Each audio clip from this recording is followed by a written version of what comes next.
દામોદરદાસીએ બટકુલ નામ રાખ્યું અને કૃષ્ણદાસીએ કહેવાય આપનું નામ શ્રી ગોકુલેશ રાખ્યું. અને મેં પહેલાં જ કહ્યું ને કે શ્રી ગોકુલનાથજીનું પદાર્પણ ભૂતલમાં શા માટે થયું છે? નિજજનોના મહાત્મને વધારવા માટે. અને જ્યારે નિજજનોના મહાત્મને વધારવા માટે આપનું પ્રાગટ્ય થયું છે તો બોલે જોશીજીએ કહેવાય એમનું નામ દામોદર રાખ્યું, દામોદરદાસીએ બટકુલ રાખ્યું, ગોસાઈજીએ શ્રી વલ્લભ રાખ્યું. પણ જે પોતાના નિજજન કે જેના કહેવાથી આપ રોકાઈ પણ ગયા અને જેના કહેવાથી આપ પધાર્યા એમનું આપેલું નામ શ્રી ગોકુલનાથજી, કે જેણે સૌથી પહેલા વધાઈ ગાઈ કે મેરે શ્રી ગોકુલનાથ પધારે. અને એ ગોકુલનાથની નામની વધાઈ જેણે ગાઈ, એ ગોકુલનાથ નામ શ્રી ગોકુલનાથજીએ સ્વયં ધારણ કર્યું અને એ નામે જગતમાં પ્રસિદ્ધ થયા. કહેવાય આપનું એક નામ શ્રી ગોકુલનાથજી. તો અલગ અલગ ભગવદીઓ અલગ અલગ અર્થો પણ કર્યા છે. કહેવાય કે શ્રી ગોકુલનાથ નામ એનો મતલબ શું? સૌથી પહેલા કહે કે શ્રી શબ્દ કહેવાય કે આપનું પ્રભુનું ઐશ્વર્ય બતાવે. અને ઐશ્વર્ય બતાવે અને આ પ્રભુનું ઐશ્વર્ય એવું છે કે ઐશ્વર્યના એક કણથી માનો આખી સૃષ્ટિનું સર્જન પ્રભુ કરે છે. તો એવું ઐશ્વર્ય શ્રી ગોકુલેશ પ્રભુમાં વિદ્યમાન છે.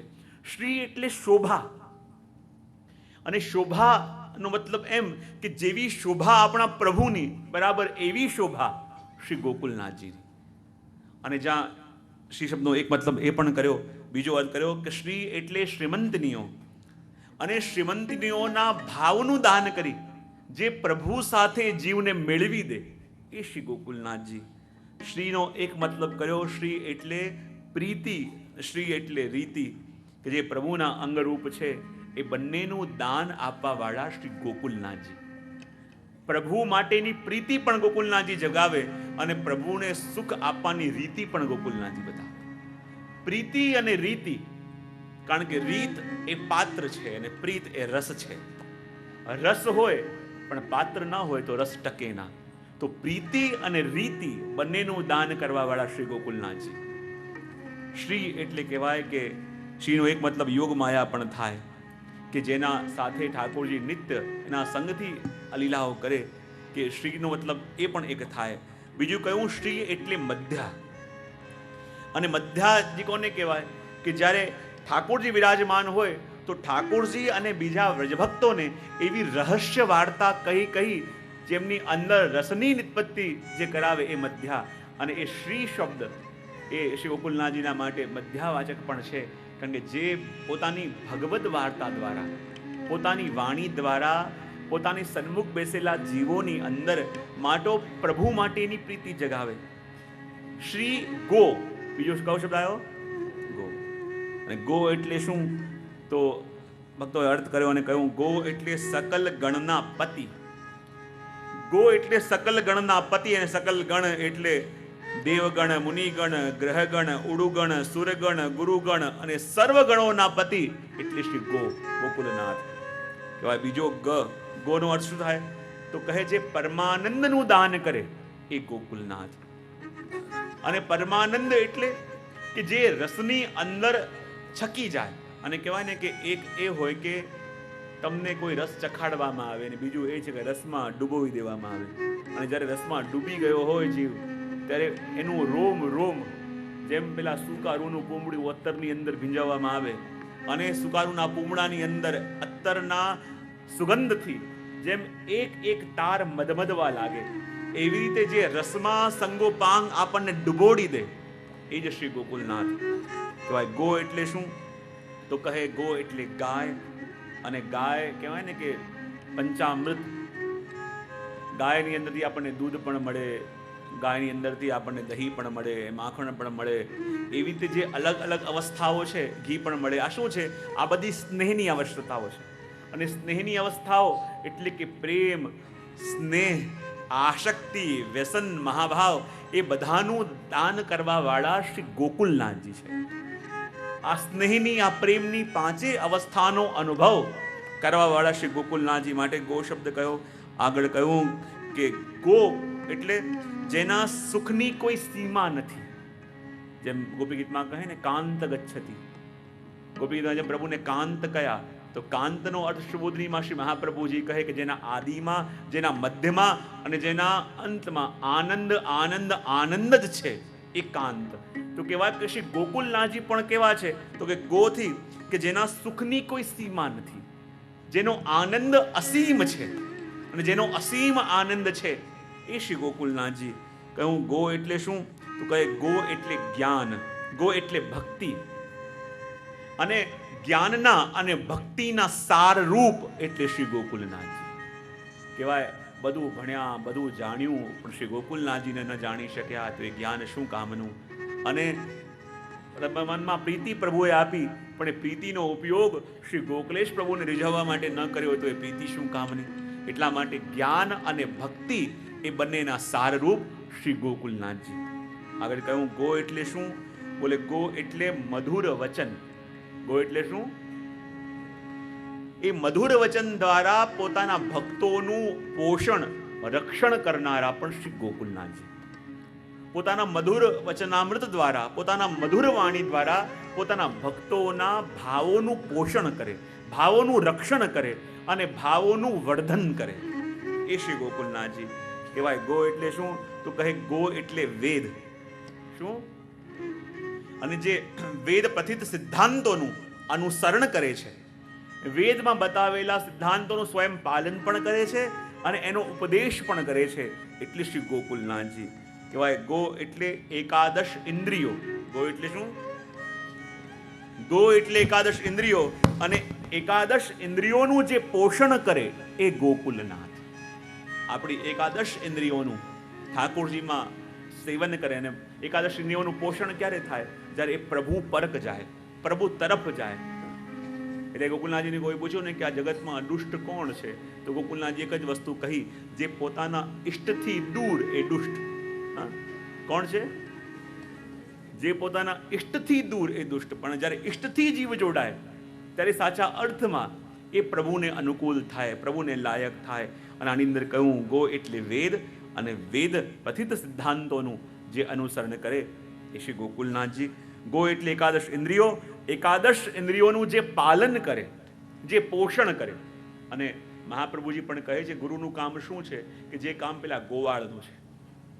યુગલ ગીતના સોદનીજીમાં શ્રી મહાપ્રભુજી કહે ને કે જ્યારે ઠાકોરજી અને ગોચાણ લીલામાં પણ આવે છે ને, જ્યારે ઠાકોરજી એમના ગોબાળકો સાથે ગાયો ચરવા માટે જાય, પાછા જવાનો સમય આવે અને ભગવાન ગોપાલકોને કે ચલો ગાયોને પાછા લઈ આવો. અને જ્યારે એ ગોપાલો ગાયોને ઘેરી ઘેરી લાકડીથી ડરાવી ડરાવી પ્રભુની પાસે લાવે છે તો મહાપ્રભુજી કહે કે આ સમય પહેલા ગોપાલ પણ મને ગુરુ જેવા લાગે છે. કારણ કે આ ગોપાલ બી એ કામ કરે છે કે જે કામ ગુરુએ કરવું જોઈએ. બોલે શું કામ કરે છે તો કહેવાય આ જેટલી પણ ગાય છે, ગાય એટલે ગો અને ગો એટલે ઇન્દ્રિયો. અને પ્રભુથી વિમુખ જઈ રહેલી ઇન્દ્રિયોને ઘેરી ઘેરી વાળી વાળી પાછા પ્રભુની પાસે લઈ આવે એ કામ તો ગુરુનું છે. અને એ જ કામ અહીંયા પ્રભુ કહે કે શ્રી ગોકુલનાથજી એટલે કોણ કે જે એકાદશ ઇન્દ્રિયોનું પાલન કરે, એકાદશ ઇન્દ્રિયોનું પોષણ કરે. અને આ ઇન્દ્રિયો કોણ છે? બધી ગાયો તો છે ને. ઘણી વાર કહેતો છું ને એકાદશ ઇન્દ્રિયો શું છે? બધી ગાય છે.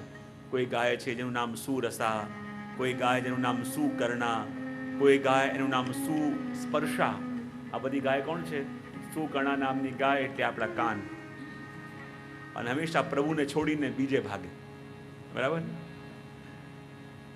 પ્રભુની કથા હોય તો એમાં હા સંભળાય છે, પણ જ્યારે કોઈની નિંદા કરતું હોય તો એમાં કેવી આસક્તિ ના, આમ નહીં, પહેલેથી કે શું થયું હતું ડિટેલમાં કે. સત્સંગ તો જ્યાંથી મળ્યો ત્યાંથી ચાલે, પણ કોઈની નિંદા કે કોઈનું કંઈક હોય કે આવું થયું હતું, બોલે આવું નહીં, પહેલેથી કે શું થયું હતું, આવું વિચારીને મનમાં આવ્યો કેમ? બોલે એ દિવસે એને કીધું ને, બોલે એ દિવસે શું થયું હતું? કરતા કરતા કરતા ક્યાંય મૂળમાં પહોંચી જઈએ. તો માણસ સ્વભાવ શું છે કે આ સુકર્ણા નામની ગાય એટલે શું છે? આપણા કાન. અને કાન જે બહાર જવા માટે, બહારનું સાંભળવા માટે, બહારના ઘોંઘાટ માટે ટેવાયેલા છે. અને એક કાનરૂપી ગાયને પણ જે વાડીને પ્રભુની વાણી સાંભળવામાં લગાવે એ ગુરુ. સુસ્પર્શા યાની આપણી આ ત્વચા, સુનયના નામની ગાય એટલે આપણા આ નેત્ર. આ સુનયના નામની ગાય એ પણ પ્રભુના દર્શન છોડી આ જગતને જોવા માટે ભાગે. અને જગતને જોવા માટે ભાગે અને વારે વારે એટલે જ દુઃખી થાય પણ ગુરુ શું કરે, આ સુનૈના નામની ગાયને પણ વાળી વાળી અને પાછા પ્રભુની દર્શનમાં લાવે. અને પ્રભુના દર્શન જ્યારે આ નૈનોને થાય તો આ નૈનોનું પણ પોષણ મળે અને એ પણ નિગ્રહ પામે. એટલા માટે કહ્યું કે જે એકાદશ ઇન્દ્રિયોનું પોષણ કરે એ શ્રી ગોકુલનાથ. આગળ કહ્યું ગો એટલે કામદેવના 5 બાણ. અને કહેવાય ને મોહ, શોષક, તાપ, ઉચ્ચાટન, ઉદ્વેગ ઇત્યાદિ જે 5 બાણો કયા, તો પ્રભુની લીલાનું શ્રવણ કરતા કરતા એ અલૌકિક બાણોનો આપણને અનુભવ થાય. અને અનુભવ થાય એટલે સૌથી પહેલા કહ્યું મોહક. મોહક એટલે પ્રભુની લીલાનું શ્રવણ જ્યારે ગોકુલનાથજીના મુખારવિંદથી થતું હોય અને વર્ણન કરતા કરતા માનો એ રસનો સ્વાદ આપ એવો ચખાવી દે કે એ રસમાં ક્યાં પોતાને ભૂલવા લાગ્યા એનું જ્ઞાન પણ ન થાય. ત્યારે માનું આ પહેલું બાણ. બીજું બાણ કહ્યું શોષક. અને શોષક બાણ જ્યારે વાગે હૃદયની અંદર કહેવાય ને કે એકદમ ઉદ્વેગ થવા લાગે, માનો આપણને કોઈ ખેંચતું હોય એમ લાગવા લાગે. ત્રીજો બાણ કયો તાપ. અને તાપ એટલે જે કામદેવના 5 બાણો છે એનો અનુભવ શ્રી ગોકલેશ પ્રભુની વાણી દ્વારા પણ થાય. તાપ એટલે ભગવદ કથા સંભળાવતા એક અલૌકિક પ્રભુનો કામ એવો જાગે કે પ્રભુના દર્શન માટેનો એવો તાપ મનમાં જાગે, એવો તાપ જાગે કે તાપ સહેવો એ સાધારણ જીવના ગજામાં નથી. એ તાપ સહેવો એ સાધારણ જીવ સહન ન કરી શકે એવો તાપ શ્રી ગોકુલનાથજી જીવના મનમાં જગાવે માટે ગોકુલનાથ. ચોથી વસ્તુ કહી ઉચ્ચાટન. અને ઉચ્ચાટન એટલે જેમ ઘરની અંદર ગોપીઓ હતી અને પ્રભુનો વેણુનાદ શ્રવણ કરે, ઘરના કામ કરવાના છે, ઘરની પ્રવૃત્તિઓ કરવાની છે, પણ વેણુનાદ શ્રવણ કરી કેવી દશા એમની થઈ, ન ઘરની રહી શકી, ન ઘરના કામ કરી શકે. મન ત્યાં ખેંચી રહ્યું છે, આત્મા કોઈ ખેંચી રહ્યું છે, ખાલી દેહ અહીંયા છે. અને ઇન્દ્રિયો દેહને છોડીને ચાલી ગઈ હોય, આત્મા છોડીને ચાલ્યો ગયો હોય, ઇન્દ્રિયો મન ચાલી ગયું હોય અને દેહની કેવી દશા થાય, એવી દશા આ શ્રી ગોકુલનાથજીની વાણીથી થાય. ત્યારે માનું કે આ ઉચ્ચાટન નામનો અનુભવ જીવ કરી રહ્યો છે. અને 5મું છે ઉદ્વેગ. ઉદ્વેગ એટલે શું? લૌકિકમાં ઉદ્વેગ બાધક છે, પણ ભગવદ સંબંધી ઉદ્વેગ એટલે ઠાકોરજીના દર્શન કર્યા વિના ચેન ન પડે. ઠાકોરજીને મળ્યા વિના બોલે હું શું કરું કે મને પ્રભુ મળે. એવો તાપ મનમાં જાગે, ક્યાંય મન ન લાગે, કોઈ કાર્યમાં એનો રસ ના આવે, કોઈ પણ પ્રવૃત્તિની અંદર એને ચેન ન પડે. ત્યારે માનવું કે આ 5મો બાણ એનો અનુભવ થયો છે કે સંસારમાં રહે છે તો ખરા, પણ આ જીવ હવે સંસારનો રહ્યો નથી.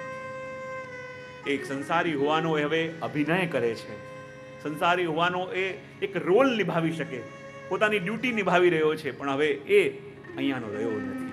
આ 5નો અનુભવ શ્રી ગોકુલનાથજી પોતાની વાણી દ્વારા જીવોને કરાવે માટે શ્રી ગોકુલનાથ કહ્યું. ગો એટલે શું? ગો એટલે વ્રજ. શું છે? વ્રજ કે જે પ્રભુના ચરણોથી અંકિત છે અને એનો સુખ અને એનો આનંદ આપવા વાળા શ્રી ગોકુલનાથ. ગો એટલે સત્ય, ગો એટલે ધર્મ, ગો એટલે દાન, ગો એટલે જ્ઞાન, ગો એટલે કર્મ, અને આ બધાનું દાન આપવા વાળા શ્રી ગોકુલનાથ. અને શ્રી ગોકુલનાથજી કેવા છે? ગોકુ. અને ગો એટલે શું? ગો પછી શું આવે? શ્રી ગોકુ. ગો એટલે શું? તો કહેવાય કે વ્રજભૂમિની અંદર જે પુરુષોત્તમ પ્રગટ્યા અને પુરુષોત્તમના પ્રાગટ્ય કહેવાય ને કે જે 14 લોકના અધિપતિ છે, અને 14 લોકના અધિપતિએ પોતે પ્રગટવા માટે અને પોતાની લીલા માટે જે સ્થાન પસંદ કર્યું એ ગોકુલ, એ વ્રજ, અને એના અર્થરૂપ આ કુ એટલે આપ સ્વયં એ વ્રજરૂપ છે. એ માટે કહ્યું ગોકુ. અને પછી છે લ. અને લ એટલે શું? લ એટલે કહ્યું કે બ્રહ્મા વેદ કે જેને વાણીથી પણ પાર પામી શકતા નથી, સ્વયં વેદ પણ જેનો પાર ન પામી શકે, વર્ણન કરવા જાય તો નેતિ કહીને થંભી જાય, બ્રહ્મા પણ જેનો પાર ન પામી શકે, એવો અલૌકિક રસનો, એવો મહાદાનનો અનુભવ કરનારા શ્રી ગોકુલનાથ. અને કહેવાય પછી આવે નાથ. અને નાથ એટલે શું? નાથ એટલે ધણી પણ થાય, નાથ એટલે સ્વામી પણ થાય, નાથ એટલે માલિક પણ થાય. ગોકુલનાથ એટલે કહેવાય ને કે આખા જગતના બધાના ધણી, આખા જગતના નાથ એટલે શ્રી ગોકુલનાથ. નાથનો એક મતલબ રક્ષક પણ થાય, નાથનો એક મતલબ પાલક પણ થાય, નાથનો એક મતલબ ગોપીઓ ગોપી ગીતમાં કહે છે કે બાળનાર પણ થાય. બાળનાર એટલે વિરહમાં બાળનાર, વિરહનો તાપનો અનુભવ કરાવનાર, એ પણ નાથ કહેવાય. અને દેહ ગેહના માલિક એને પણ નાથ કહેવાય. તો આ શ્રી ગોકુલનાથ કોણ છે? કે જે આપણા બધા વૈષ્ણવના નાથ, બધા દેહધારીઓના નાથ, બધાના આત્માના નાથ, બધાના પાલક, બધાના રક્ષક અને બધાના ભાવના પોષક શ્રી ગોકુલનાથ. માટે આપનું નામ શ્રી ગોકુલનાથ. બોલીએ શ્રી ગોકુલનાથ કી જય, શ્રી ગોકુલનાથ કી જય. શ્રી ગોકુલનાથજીના નામનો મહિમા ત્યાં બધાએ બતાવ્યો અને કહે કે બતાવો શ્રી ગોકુલનાથજી શું કાર્ય કરવાના છે. અને જ્યાં બધાએ પૂછ્યું, શ્રી ગોકુલ ગોસાઈજી કહે કે આ તો બધા કાર્યોનો પરિચય આપવા માટે પધાર્યા છે. અને માટે શ્રી ગોકુલનાથજીની એક વધાઈ દર્શન આપણે કરીશું, કારણ કે ગુણાઈ પ્રગટ્યા છે. અષ્ટખાની વાણીથી આપની વધાઈ. અને પછી શ્રી ગોસાઈજી પૂછશે કે શ્રી ગોકુલનાથજી આ જગતમાં શું કાર્ય કરવાના છે વધાઈ દ્વારા.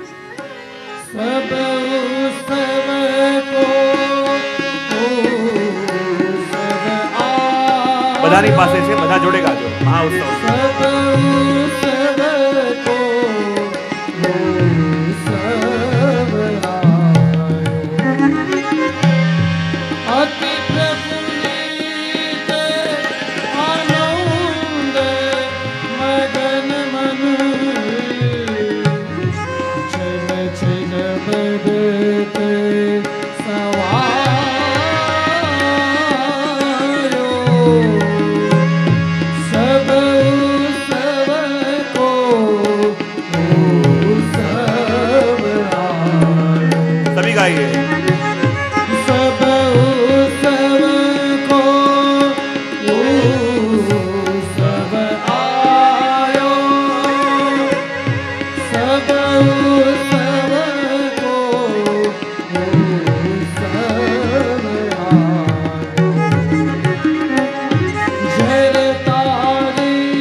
સરોવર ગર મંગલ મંગલ સાંજ બનાયું વૃંદાવન મનોરથ પૂરન કર વૃંદાવન મનોરથ પૂરન કર શ્રી વલ્લભ લાલન ગાયો સબ સબ કો સબ સબ સબ કો સબ આયો સબ સબ કો સબ સબ કો સબ સબ કો સબ આયો બોલ ગોકુલ નાથ કી જય.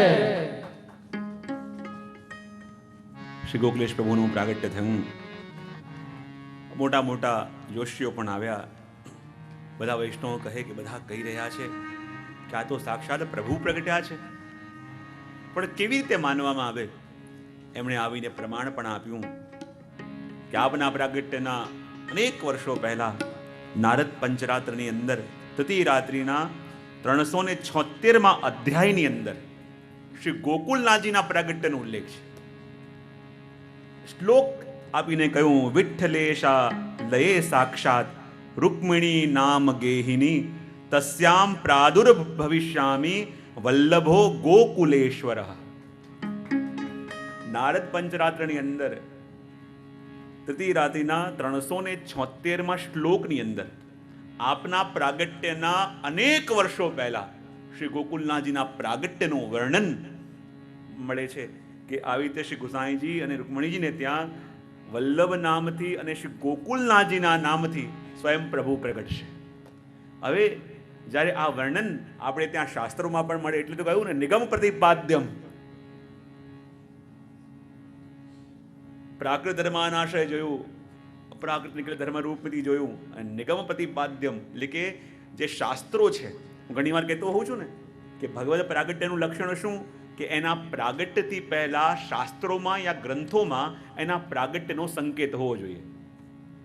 અને પ્રાગટ્યનો સંકેત એમના પ્રાગટ્યથી પહેલા હોય તો માનવું કે આ ભગવદ પ્રાગટ્ય છે, તો આપણને લાગે કે આપણે શ્રી ગોકુલેશ પ્રભુ માટે કહીએ કે સાક્ષાત પ્રભુ છે, તેનું વર્ણન શું, એનું લક્ષણ શું, એનું પ્રમાણ શું. જે ભાવ પક્ષવાળા છે તો જાણે, પણ બીજા માટે પ્રમાણ શું તો કહેવાય આ નારદ પંચરાત્રની અંદર આ સ્પષ્ટ શ્લોક અને બીજા ઘણા બધા એવા ગ્રંથો છે જેની અંદર પણ આપણને શ્રી ગોકુલનાથજીના પ્રાગટ્યનો પ્રમાણ મળે છે. શ્રી ગોકુલનાથજી એ સ્વયં પ્રભુનું પ્રાગટ્ય છે. મોટા જોશી આવ્યા, શ્રી ગુસાઈજીને જાણવાનું મન થયું.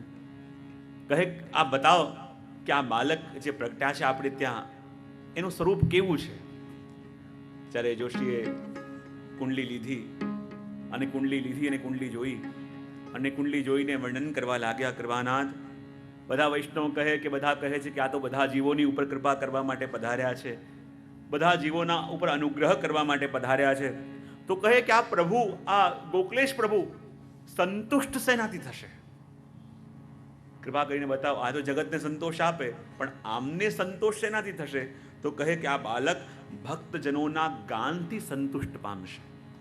જ્યારે બધાએ ગાયું ને એક સાથે, શા માટે મારે કહેવાનું હતું કે વારે વારે બધા ગાઓ, એક સાથે ગાઓ, એક સાથે અવધાઈનું ગાન કરો? શા માટે કહેવું પડ્યું? સ્પષ્ટ આજ્ઞા કરી કે આ બાલક ભક્તજનોના ગાનથી સંતોષ પામશે. બીજું કયું? સ્વકીયના સર્વ ગૂઢ ભાવોને સમજશે. બાલક એવો છે જે સ્વજનો છે, અને સ્વજનો છે કદાચ મુખથી બોલી ન શકે, કદાચ કહી ન શકે, પણ જેના ભાવોને એ જાણવાવાળા છે, જેના નેત્રોના ભાવોને જાણવાવાળા છે. કયા બાલક કેવો થશે? તો કહે ગુણીની પરીક્ષા કરશે. કોની પરીક્ષા કરશે?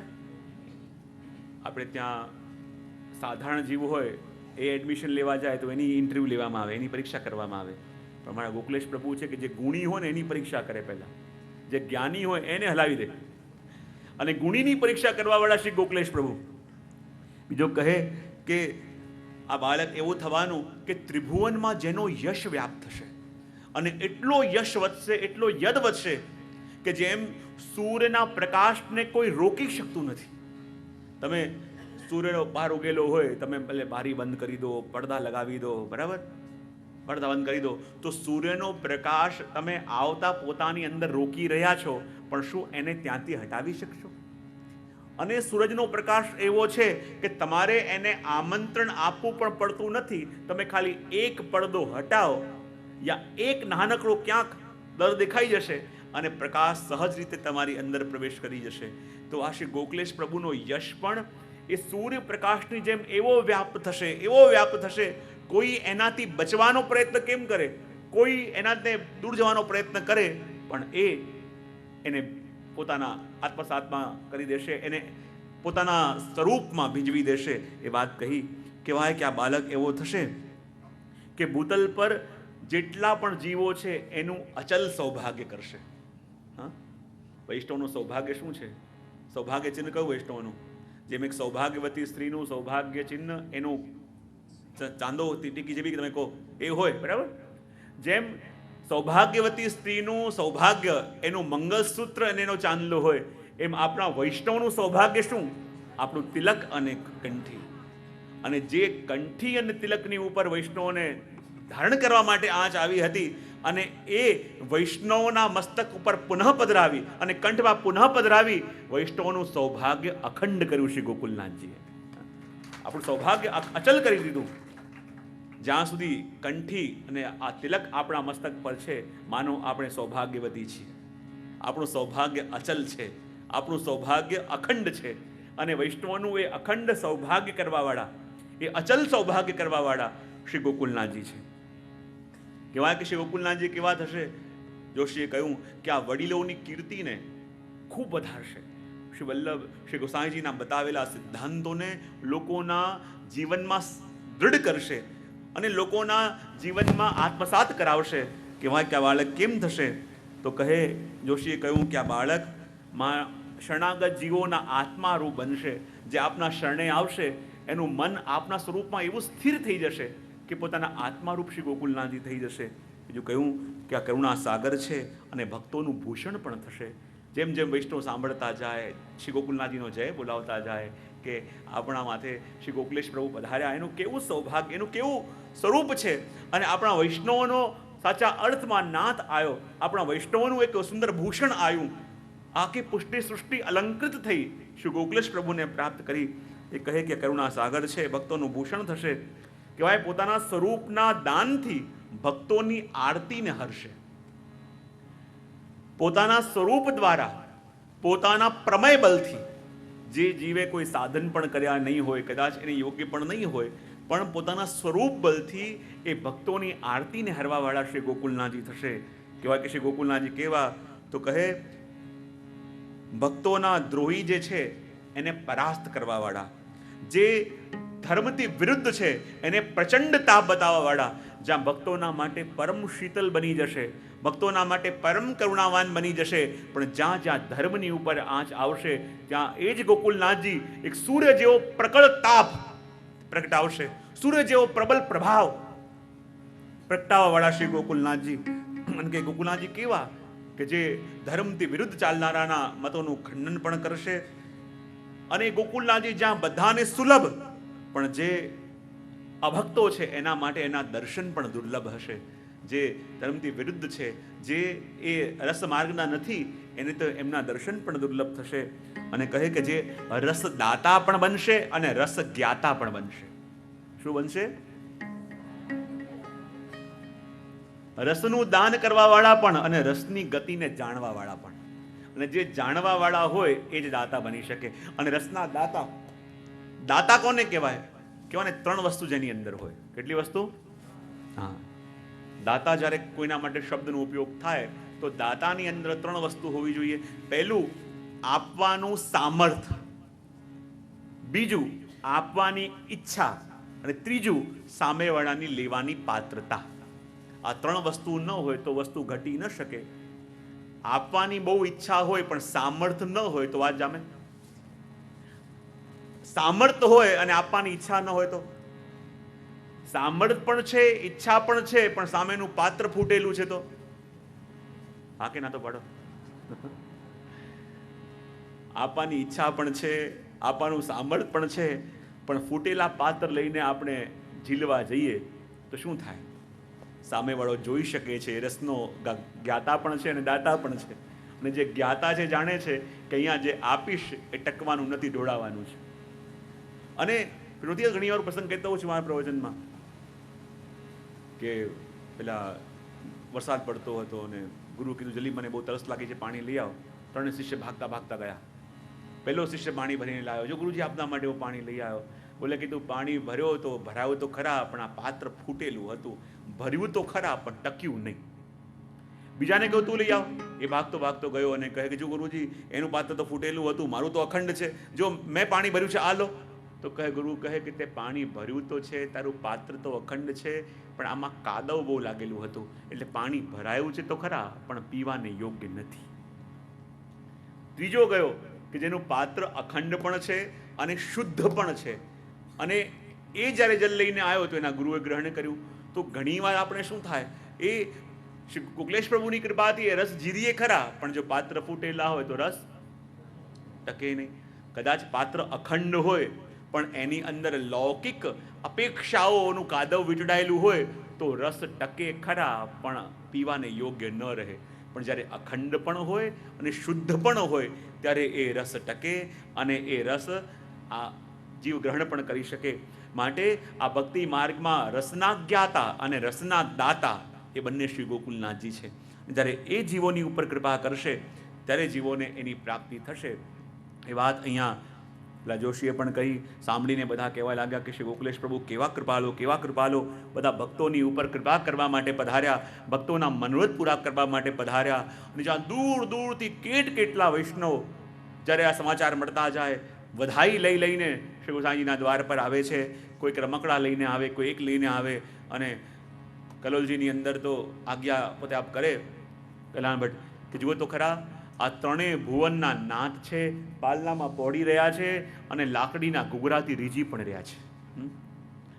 બધા લાકડીના ઘૂઘરા, મટ્ટીના ખિલોના, એનાથી જ્યારે રમાડે છે અને ઠાકોરજી હસવા લાગે છે, ગોકુલનાથજી નાચવા લાગે છે, આમ મલકાવા લાગે છે. અને એ કહે જુઓ તો કે આ 3 ભુવનના નાથ, આખા ભુવનો જેણે બનાવ્યા છે અને 3 ભુવનના નાથ થઈને એ તો પાલનામાં પડે છે અને આ માટીના રમકડાથી અને લાકડીના ઝુંઝુનાથી પોતે રીઝી અને પોતાના ભક્તોને મુક્ત હાસ્યનું દાન આપી રહ્યા છે અને પોતાની કૃપા દ્રષ્ટિ દ્વારા એ બધા જીવોના મનોરથ પણ પૂરા કરી રહ્યા છે. તો પ્રિયજનો, આજે આપણો સમય થવા આવ્યો છે. માટે શ્રી ગોકુલનાથજીના પ્રાગટ્યનો પરિચય, પ્રાગટ્યનો અનુભવ, પ્રાગટ્યનો દર્શન આપણે અહીંયા કર્યું. શ્રી ગોકુલનાથજીનો અહીંયા આરતી હમણાં થશે અને આરતીનો લાભ લઈ ફરી કાલે 3 વાગે આપણે મળીશું અને પુનઃ એકવાર શ્રી ગોકુલનાથજીના ચરિત્રનું અવગાહન કરીશું. અને હું તો પહેલાં જ કહ્યું ને, આ ચરિત્ર નથી, આ ખાલી એટલું કરવાનું છે કે શ્રી મહાપ્રભુજી ગોસાઈજીએ જે ગંગાજીના કિનારે લાઈને ઊભા કરી દીધા છે, આપણને ખાલી આચમન કરવાનું છે ને ભીતર ઉતરવાનું છે ને 4 દિવસમાં ખાલી એ જ કામ કરવાના છે. અને જેટલું શ્રી રમણ પ્રભુ અને શુક્લેશ પ્રભુ હૃદયમાં બિરાજીને આપશે એટલું આપતો રહીશ. અને જ્યાં સપ્લાય બંધ અટકી જઈશ, બરાબર. એટલે પ્રિયજનો વિશેષ કંઈ ના કહેતા ફરી એકવાર શ્રી ગોકુલનાથજીનો જય જયકાર કરી શ્રી ગોકુલનાથજીની આરતી થશે. બોલીએ શ્રી ગોકુલનાથ કી જય, શ્રી ગોકુલનાથ કી જય, શ્રી ગોકુલનાથ કી જય. સૂચનાઓનું શ્રવણ કરીશું.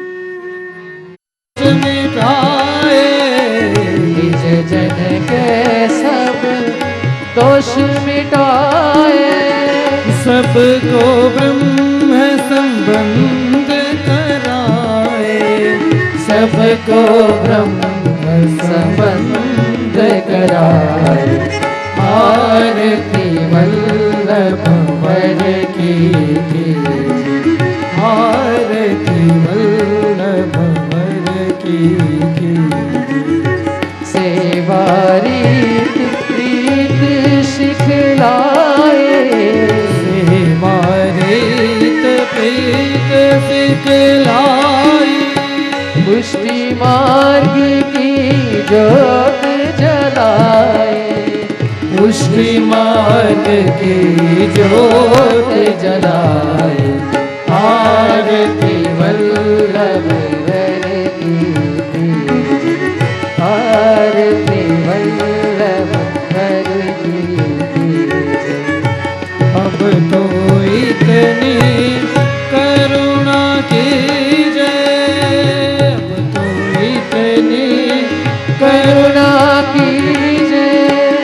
वल्लभ अपनी शरण में लीजे, वल्लभ अपनी शरण में लीजे, वल्लभ अपनी शरण में लीजे, श्री वल्लभ अपनी शरण में लीजे, वल्लभ अपनी शरण में लीजे, श्री वल्लभ अपनी शरण में लीजे। आरती वल्लभ वर की कीजे, आरती वल्लभ वर की कीजे। अपनो जन्म सफल कर लीजे, अपनो जन्म सफल कर लीजे। आरती वल्लभ वर की कीजे, आरती वल्लभ वर की कीजे, आरती वल्लभ वर की कीजे, आरती वल्लभ वर की कीजे। वो श्री वल्लभाधीश की जय, गोसाई जी परम दयाल की जय, श्री गोकुलनाथ की जय, यदुनाथ लाल प्यारे की जय।